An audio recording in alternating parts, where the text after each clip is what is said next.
네, 우리 한 읽은 본문의 말씀을 가지고 가장 가치 있는 지식이라는 한 말씀의 제목으로 함께 나누도록 하겠습니다. 우리 한때 유행하던 말이 있었죠. 우리 금수저, 흙수저. 네, 네. 본인이 생각하시기에 나는 금수저다, 흙수저다. 네, 저는 확실히 흙수저입니다. 뭐 부모의 능력치에 따라 뭐 재산에 따라 자식의 인생의 방향이 성공 여부가 결정된다 뭐 이런 말이지 않습니까? 태생이 흙수저 집안이면 아무리 노력해도 일정의 수준까지는 도달해도 그 이상은 최고 도달하기까지는 힘들다라는 말입니다. 우리가 예전에는 뭐 개천에서 용난다라는 말이 통했지만 지금은 그 말이 무색한 시대가 되어버렸습니다. 소위 뭐 스카이대 합격자 수가 가장 많은 곳이 어디라고 하죠? 네, 강남 3구가 제일 많이 합격률이 많다고 합니다.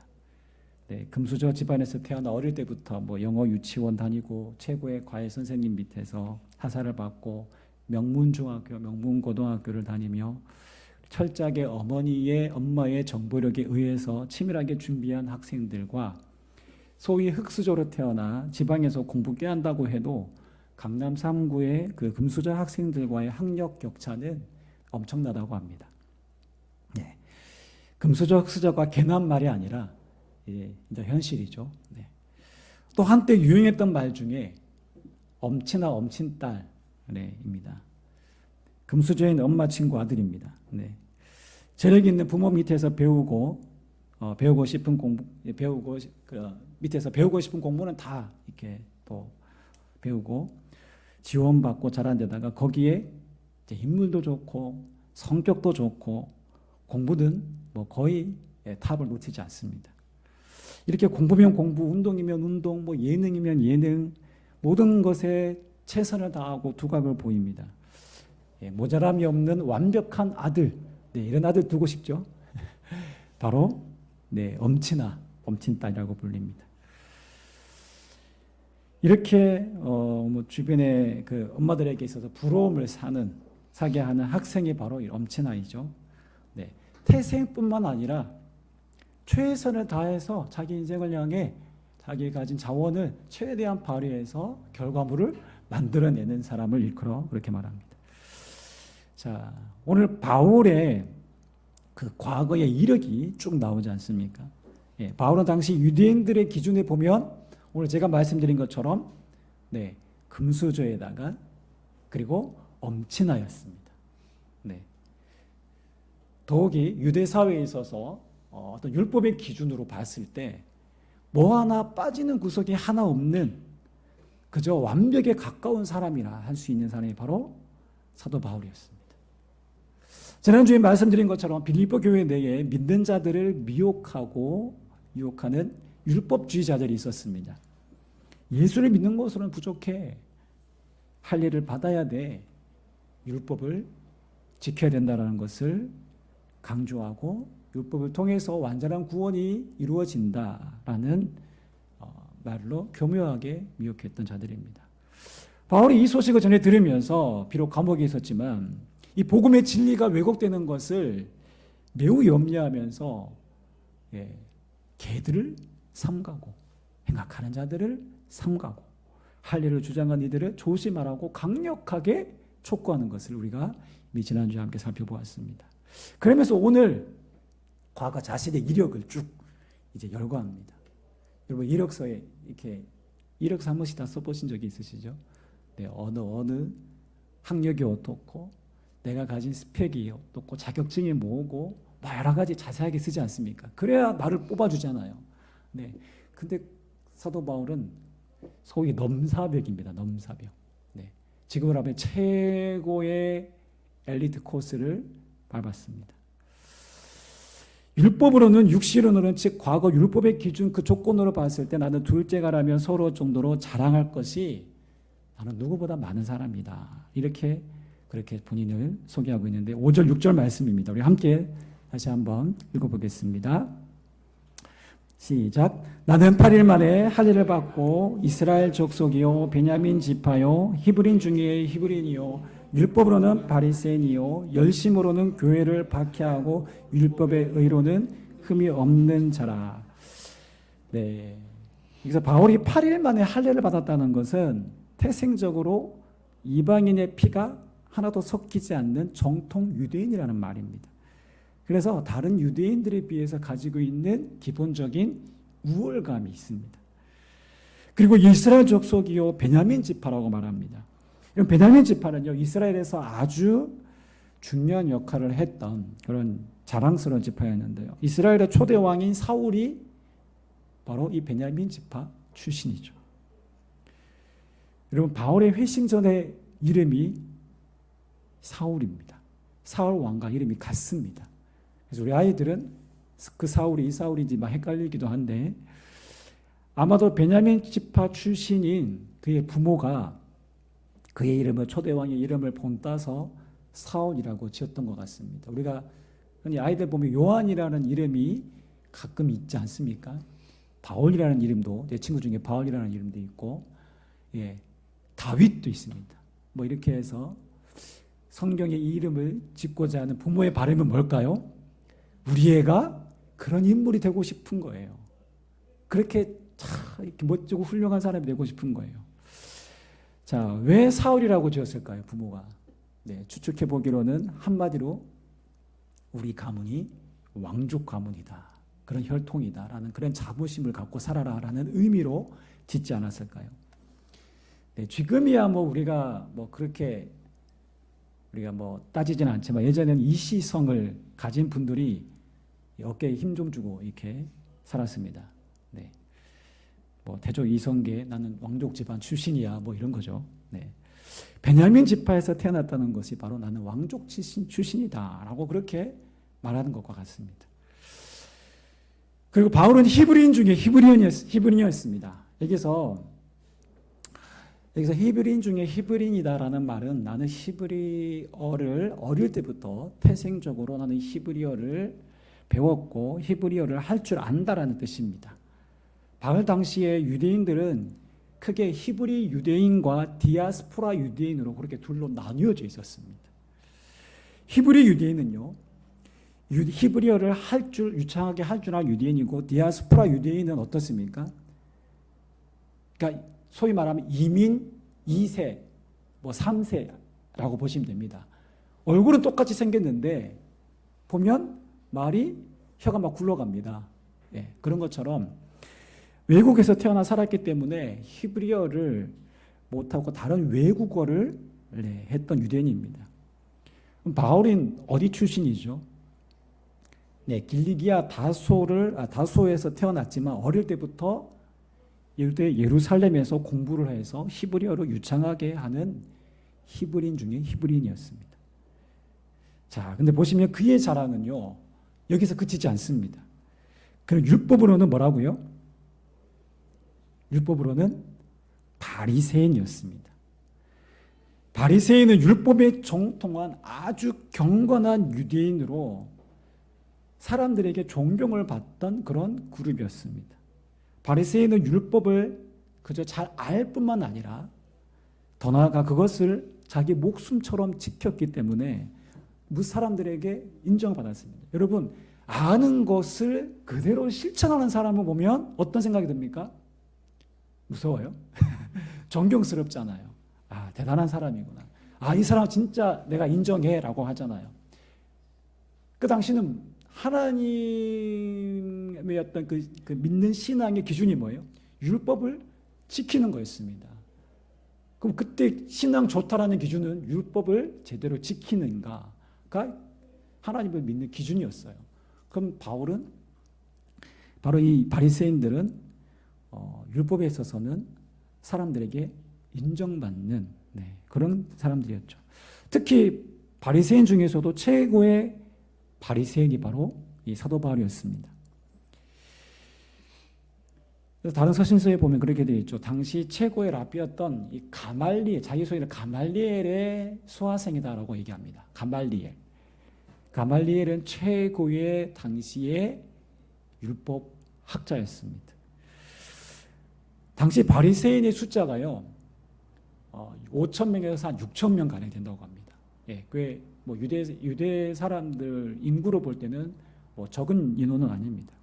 자, 5천 명, 6천 명 정도인데 가말리엘 밑에서 제자로 배울 수 있는 사람은 단 2명이었습니다. 단 2명 중에 그 한 명이 바로 바울이었습니다. 그러니까 뭐 우리나라의 최고의 대학, 뭐 서울대가 그 정도가 아니라 우리나라의 뭐 이번에 그 수학 학자가 저기 무슨 상 받았죠? 수학 세계 하여튼 뭐 상 받았잖아요. 근데 그 밑에서 뭐 이렇게 사사를 받은 만큼 이 바울이라는 사람은 율법에 있어서는 매우 탁월한 사람이었어요. 자, 그리고 또 하나의 이력이 등장하는데요. 그리고 그는 열심으로 교회를 어떻게 했죠? 교회를 박해했습니다. 교회를 박해했다는 것이 자기 이력에 무슨 자랑거리가 되냐라고 볼 수 있겠지만 여기서 중요한 것은 열심이라는 단어입니다. 열심. 내가 열심으로는 교회를 어떻게 했다? 박해했다. 이 열심은 바로 누구를 위한 열심일까요? 하나님을 위한 열심입니다. 하나님을 위한 열심. 바울은 예수님 만나기 전에 예수 믿는 자들을 이단자라고 불러서 생각했습니다. 그래서 예수 믿는 자들은 하나님의 영광을 해치는 자들이에요. 그래서 그들을 어떻게 합니까? 모조리 잡아서 옥에 가두기도 하고, 뭐 유대인뿐만 아니라 유대 예루살렘뿐만 아니라 다른 땅에서까지, 그래서 다메섹에 뭐 있는 교회까지 가서 믿는 자들을 잡아서 옥에 가두려고 그렇게 열심히 있는 사람이었습니다. 그러니까 박해하는 일에는 그 교회를 박해하고 믿는 자들을 박해하는 일에 누구보다 앞장선 열심히 있는 인물이 바로 바울이었습니다. 마지막으로 과거 그의 자랑은 율법의 의로는 흠이 없는 사람입니다. 자, 근데 유대인들에게 이게 정말 큰 자랑거리인데요. 그러니까 흠이 없다는 말이 자기가 죄를 짓지 않는다는 뜻이 아니에요. 뭐 사람인지라. 근데 우리도 연약하잖아요. 그도 죄를 짓습니다. 하지만 바울은 아무리 작은 죄라도 그냥 넘어가지 않고 반드시 어떻게 합니까? 죄를 지었을 때 레위기의 제사법에 따르면 속죄 제사를 반드시 드립니다. 그러니까 율법이 요구하는 바에 바울은 철저하게 계명을 지키고 순종하며 살았던 정말 흠잡을 데 없는 완벽에 가까운 사람이었다라는 것입니다. 자, 그렇다면 빌립보 교회에 침투한 율법 주의자 중에 율법의 기준으로 봤을 때 바울보다 더 대단한 사람이 있을까요? 없을까요? 없어요. 그러니까 자기는 내가 율법의 기준으로 보면 나는 이런 사람이다. 자기 이력을 이렇게 소개하는 거예요. 바울이 이렇게 가오가 자신의 자랑거리를 늘어놓는 이유가 무엇일까요? 율법자들의 그 사람들의 어떤 콧대를 완전히 꺾고 너희보다 내가 대단한 사람이야 라는 어떤 우월감을 증명하기 위해서 그런 걸까요? 아닙니다. 바울이 정말 하고 싶은 말은 이거예요. 우리 7절, 8절 말씀 한번 다 함께 읽어보도록 하겠습니다. 시작. 그러나 무엇이든지 내게 유익하던 것을 내가 그리스도를 위하여 다 해로 여길 뿐더러 또한 모든 것을 해로 여김은 내 주 그리스도 예수를 아는 지식이 가장 고상하기 때문이라. 내가 그를 위하여 모든 것을 잃어버리고 배설물로 여김은 그리스도를 얻고. 바울이 정말 이야기하고 싶은 말은 지금까지 말한 자랑거리들이 사실은 내 자랑을 하고 싶은 것이 아니라 오히려 그러나로 시작하잖아요. 그러나 내 인생에 있어서 그것은 마이너스였다, 손해였다라고 말하는 것입니다. 여기서 유익하다, 그의 반대말로 해가 되었다, 해로 여긴다라는 원어적인 의미는 장사하는 사람들이 회계 장부를 기록할 때 사용하는 용어로 이익 그리고 손해라는 말입니다. 자, 그렇다면 이렇게 넘사벽 같아 보이는 바울의 과거가 어떻게 손해가 되고 무용지물이 된단 말입니까? 율법의 기준을 만족시키기 위해 평생에 걸쳐 애쓴 화려한 그 스펙이 어떻게 손해라고 말할 수 있습니까? 자신의 모든 것이라고 해도 과언이 아닌 정말 중요한 것 아닙니까? 내가 이거 어떻게 해서 이룬 건데, 내가 얼마나 피땀 흘려 나눈 이룬 결과물인데 어떻게 이게 해가 될 수 있습니까? 그럼에도 바울의 고백은 조금의 그것에 대해서 아쉬워하는 기색이 전혀 없습니다. 왜일까요? 가치에 대한 기준이 바뀌었기 때문입니다. 누구 때문에요? 예수 그리스도 때문입니다. 그래서 내 주 그리스도 예수를 아는 지식이 어떻다고요? 가장 고상하기 때문이다라고 말합니다. 무슨 말이냐면 이제는 더 소중하고 더 가치 있는 것을 발견했기 때문입니다. 그래서 그리스도를 아는 지식이 내게 가장 고상하다라고 말하는 것입니다. 여기서 지식은요, 단순히 아는 차원의 어떤 정보적인 지식을 말하는 것이 아니라 전인격적인 본질적인 경험을 통한 지식을 의미하는 것입니다. 즉, 사도 바울은 다메섹에서 부활의 주님을 만나는 장면이 사도행전 9장에 나오지 않습니까? 자, 그것으로 주님과의 첫 만남이 시작되었습니다.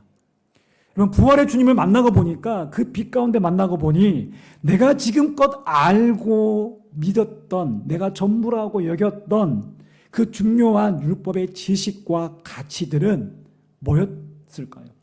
그저 작은 촛불에 불과했어요. 그런데 예수 그리스도를 만나고 나니 그분은 강렬한 태양빛이더라. 그 빛 아래에서는 더 이상 촛불은 여러분 의미가 없어요. 옛날에 한번 정전이 많이 났잖아요. 네, 저희는 정전이 자주 났었는데 태풍이 불거나 비가 오거나 하면은 그 촛불에 의지해서 막 그 옹기종기 가족들이 모여 있었지만 전기가 딱 들어오면 촛불을 후 하고 다 꺼버려요. 네. 있을 필요가 없죠.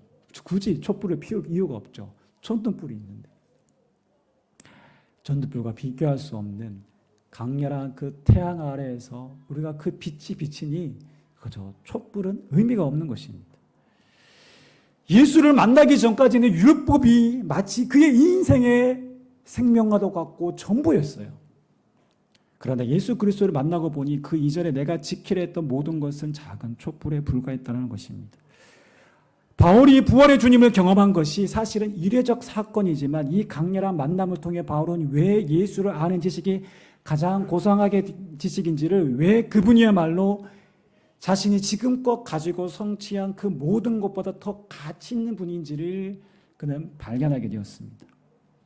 여러분, 바울은 아까 말씀드린 것처럼 율법을 아는 것과 지키는 것에 통달했던 사람이었습니다. 그렇게 율법이야말로 바로 하나님이 인간에게 허락하신 유일한 진리라고 굳게 믿었고 인간이 추구해야 할 유일한 진리라고 여겼던 사람이었습니다. 그렇게 율법을 목숨같이 지켰던 사람이었습니다. 그래서 율법 밖의 이야기를 하고 떠드는 사람들을 용납할 수가 없었어요. 그만큼 열심 또한 특심이었습니다. 그러나 자기 의로 이룬 이 모든 열심, 율법이야말로 최고의 가치라고 여겼던 그의 지식 체계가 예수 그리스도를 만나는 그 순간 완전히 묻어지는 거예요. 바울이 율법에 통달했다는 것은 당시 성경이었던 구약의 말씀을 꿰뚫고 있었어요. 거의 다 외우다시피 했어요. 그런데 그리스도를 만나고 다시 말씀을 보고 또 보고 연구해 보니까 약속의 말씀이 온통 누구를 향하고 있습니까? 그리스도를 향하고 있어요. 그가 이해되지 않았던 말씀들이 그리스도 안에서 다 풀리는 경험을 하게 됩니다. 그리스도를 안에서 말씀이 열리게 되는 경험을 하게 됩니다. 이제 모든 구약의 메시아 사상, 그 오실 메시아 구원자가 그리스도라는 사실을 알게 됩니다. 예언의 성취를 눈으로 직접 경험한 것입니다. 그리스도를 아는 지식은 이전에 내가 평생에 걸쳐서 배웠던 율법을 아는 지식과는 비교할 수 없는 완전한 진리 그 자체였습니다. 그래서 뭐라고 말합니까? 무엇이든지 내게 유익하는 것을 내가 이제는 그리스도를 위하여 다 해로 여긴다는 말. 이것은 이제 나의 화려한 이력과 스펙과 돈과 명예와 사람들이 부러워할 만한 그 어떤 것들이 이제 내가 자랑할 만한 가치가 되지 못한다라는 거예요. 이리 따져보고 저리 따져봐도 예수를 믿는 지금이 이전과 비교할 수 없을 만한 훨씬 가치 있는 것이다. 그래서 나는 이것을 선택한다. 여러분, 그리스도인은 어떤 사람일까요? 밖에 나가면 내가 그리스도인이라는 것을 사람들이 알아야 됩니다. 네. 너무 이렇게 그래서 밖에서 식사하실 때도, 외부에서 식사하실 때는 꼭 기도하면 내가 이 사람은 그리스도인이구나 라고 알 수 있습니다. 여러분, 그리스도인은 어떤 사람입니까? 다르게 여러 가지 정의할 수 있겠지만, 여러분, 그리스도인은 예수 그리스도의 가치를 깨달은 사람입니다. 그리스도로 인해서 그래서 우리 인생의 변화, 인생관의 변화가 일어나게 되고 가치관의 전환이 일어나는 사람입니다. 무엇이 중요한지 새롭게 눈이 뜨인 사람들입니다. 그래서 그리스도인에게 있어서 여러분, 신앙을 나무로 비유한다면 우리의 신앙적 가치관 어디에 해당할까요? 나무로 본다면 나무 잎, 가지에 해당할까요? 아니죠. 우리의 신앙은 뿌리에 해당합니다. 몸통에 해당하는 거예요. 그러니까 우리의 삶의 핵심에 있어서 우리의 신앙이 작용된다는 것입니다. 우리의 신앙은 기존의 어떤 것에 덧붙이는 가지 정도가 아닙니다. 액세서리가 아닙니다. 신앙생활은 취미생활이 아닙니다. 그리스도의 고귀한 가치를 발견한 신앙은 우리의 삶의 전체를 해석할 수 있는 눈이 생기는 것이고, 그리고 삶에 살아가는 우리의 삶의 이 중심, 축의 역할을 감당하는 것이 바로 우리의 신앙이에요. 그래서 우리 교회 이름이 뭐예요? 허브교회입니다. 네, 사람들은 허브가 그 향이 나는 허브로 생각하시는데 네, 그 허브라고 해도 괜찮습니다. 근데 원래 뜻은 허브입니다. 축, 중심축이라는 말이에요. 우리의 인생에 누가 중심이 되어야 됩니까? 예수 그리스도가 중심. 여러분, 그런 삶을 살고 계십니까? 예수 그리스도가 중심이 된다는 것은 그것이 그냥 내 머릿속에서 예수님이 그리스도를 난 믿어 정도가 아니라 내 모든 삶의 영역 속에서 내가 결정하고 판단하고 살아가는 모든 삶의 행동 전반에 있어서 영향을 미치는 것입니다. 아니요, 그것에 있어서 결정하는 기준이 되는 거예요. 그래서 예수 그리스도라면 어떻게 하셨을까? 이것이 하나님이 기뻐하신 뜻일까? 내가 어떻게 이런 상황에서는 어떻게 해야 될까?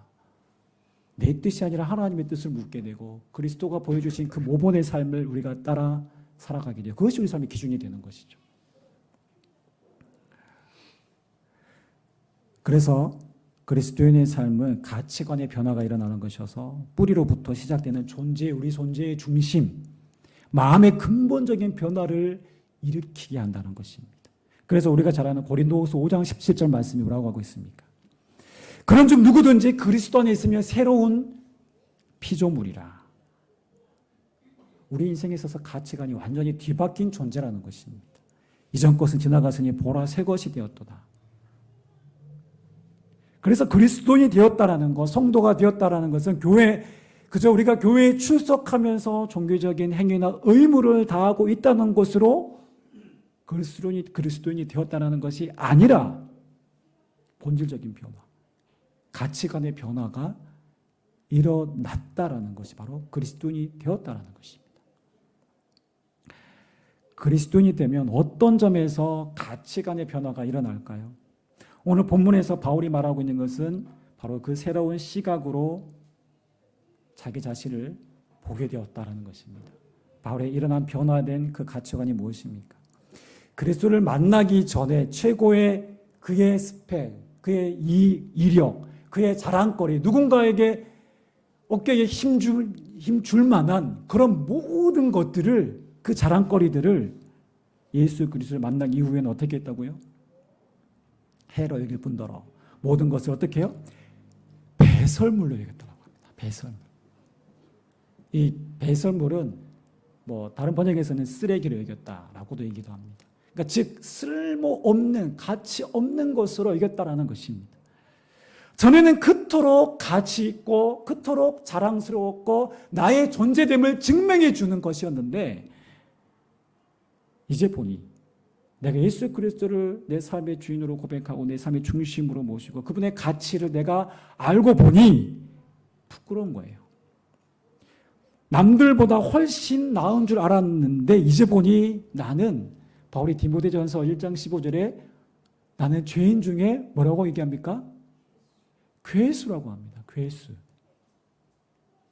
이 말은 자기 마음이 심각하게 부패했다라는 것을 깨닫는 표현입니다.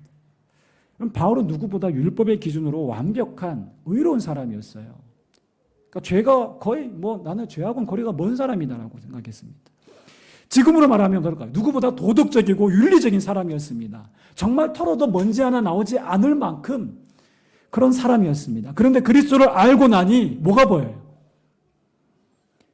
내 자신의 죄와 부패한 실상을 괴로워하며 이렇게 고백합니다. 우리 한번 로마서 7장 24절 말씀 보겠습니다. 오라 나는 어떤 사람이다? 공고한 사람이로다. 이 사망의 몸에서 누가 나를 건져내랴. 그렇게 부르짖습니다. 자기 죄성을 보게 되었고 자기 안에는 이 죄성으로 인한 부패함으로 인한 절망감을 심각하게 느끼게 된 것입니다. 이렇게 이전에는 외적인 신앙의 어떤 율법의 기준에 만족하면 나는 이런 사람이야, 나는 완벽한 사람이다라고 생각했지만 이제는 영적인 본질, 그것을 알게 되었습니다. 그래서 과거에는 자기의 어떤 의와 공로를 내세워 하나님 앞에 하나님 나 이런 사람이죠. 그래서 나는 하나님이 인정하는 사람입니다. 그러면서 하나님께 당당하게 나아갔지만 이제는 은혜의 보좌 앞에 엎드려 주님의 은혜 없이는 나는 살 수 없습니다. 나는 그 절박한 마음으로 가지고 전적으로 주님만을 의지하게 되었다라는 것입니다. 과거에는 그는 교만했습니다. 네, 교만해도 되는 자격과 위치에 있었습니다. 그러나 그는 그리스도를 통해 진정한 겸손을 배웠고 그분을 더욱 알고 그분을 섬기는 것이 그의 간절한 소망과 기대고 열망이었습니다. 이방인에 대한 생각도 바뀌었어요. 유대인들이 볼 때 이방인들은 뭐라고요? 저 구원받을 만, 저 구원받지 못한 개들. 그러니까 개 취급했습니다. 그렇게 취급했던 이방인들을 뭐라고 얘기합니까? 이제는 사랑하는 내 형제요라고 얘기합니다. 그들도 구원받아야 할 형제들로 불쌍히 여겼습니다. 그래서 사도 바울의 예수 그리스도를 만난 그 이후의 삶은 이방인의 사도로 이방인들을 구원하기 위해서 모진 박해와 고난도 다 수모도 감당하지 않습니까? 여러분 초엘리트였습니다. 누구보다 자기 위상을 떨치며 유대인 사회에서 떵떵거리며 존경받을 수 있는 그런 자리였어요. 그런 위치였습니다. 그러나 그는 텐트 만드는 노동을 하면서 생활비를 마련하고 신분 여하를 막론하고 여자든 아이든 노예든 모두에게 복음을 전했습니다. 그러다 오해도 받고 매도 받고 갖은 박해를 받고 그리고 지금은 어디에 있습니까? 로마 감옥에 갇혀 있어요. 그런데도 그는 기뻐했고 또한 기뻐하라고 말하고 있고 이제는 모든 자랑을 이제는 그 어떤 가치가 아니라 해로 여긴다라고 말합니다. 그 이유가 무엇일까요? 이 변화를 가능케 한 유일한 이유가 무엇일까요? 바로 내 주 예수 그리스도를 아는 지식이 가장 고상하다, 가치 있다라는 것을 깨달았기 때문입니다. 그리스도를 아는 이 지식이 가장 가치 있는 이유는 이 지식 때문에 바울은 하나님의 놀라운 구원의 은혜를 깨달았기 때문입니다. 인간의 의가 아닌 오직 예수 그리스도를 믿음으로 주어진 하나님의 의, 하나님의 구원의 방법을 오직 예수 그리스도를 통해서 주어진다는 이 진리를 깨달았기 때문입니다. 그래서 이 지식이, 그리스도를 아는 지식이 위대하고 놀라운 것입니다. 이 지식이 아니었다면 그는 영원한 저주에서 지옥을 향하는 그의 인생이었는데, 이 지식을 통해서, 그리스도를 아는 지식으로 말미암아 그 인생이 구원받았습니다. 이 지식을 통해서 하나님의 사랑과 자비와 용서를 경험하게 되었습니다. 그리고 영생에 합당한 자로 세움받았습니다. 그래서 이 지식은 그 무엇으로도 줄 수 없는 기쁨과 평안을 맛보게 해주었습니다. 또한 이 지식은 장차 우리가 11절에 말하고 있는 것처럼 장차 일어날 일을 알려주고 장래의 약속을 알려줍니다. 인생의 끝인 죽음과 우리의 무덤 너머에 어떤 영광스러운 삶이 기다리고 있을지를 미리 보게 했습니다. 바로 부활의 영광을 미리 보게 되었고, 그날을 소망하며 오늘을 살아갈 수 있도록 이끌어 주었습니다. 바울은 그리스도를 아는 지식을 통해 이러한 놀라운 하나님의 은혜를 맛보았기에 다른 모든 것에 대해서 그저 하찮고 무의미한 배설물로 여겼던 것입니다. 오늘 우리의 삶은 어떻습니까? 배설물로 여겼다는 것은 버렸다는 것이에요. 버렸다는 것입니다. 혹시 배설물이 아까워서 변기에 물을 내릴 때 천천히 내리시는 분 계십니까? 아이고, 네, 귀한 것이라고 생각하시는 분 계십니까? 혹시 쓰레기를 버릴 때, 혹시 음식물 쓰레기 버릴 때 꼭 껴안고 이 쓰레기 아까운데 하면서 쓰레기를 버리시는 분 계십니까? 혹은 그 쓰레기가 소중하다 생각해서 집안에 쓰레기를 가득 쌓아두고 계시는 분 안 계시죠?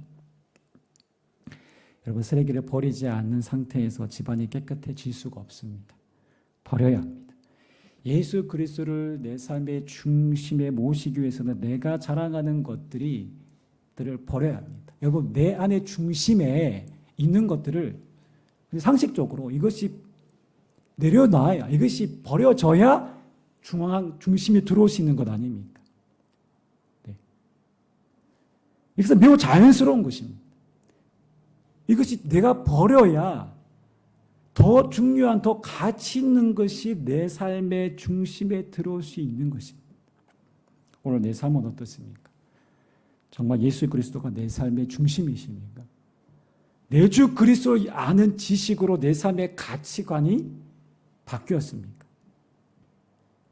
내 삶을 믿지 않는 주변의 사람들과 완전히 다른 시각으로 세상을 바라보고 있습니까? 세상에서 가장 가치 있고 고귀한 지식, 그것은 바로 그리스도를 아는 지식입니다. 그리스도를 아는 지식으로서 자라갈 때 우리의 삶은 진정한 자유와 기쁨과 참된 행복을 맛보고 누릴 수 있는 것입니다. 세상의 것들이 내 삶의 중심에 자리 잡았다면 여러분, 그 모든 것을 오늘 배설물로 여기시고 오직 그리스도가 중심이 되어 그분을 자랑하는, 그분을 소망하는, 그분이 이끌시는 대로의 삶을 살아가는 진정한 그리스도인의 삶 되시기를 주님의 이름으로 축원합니다. 우리 함께 기도하겠습니다.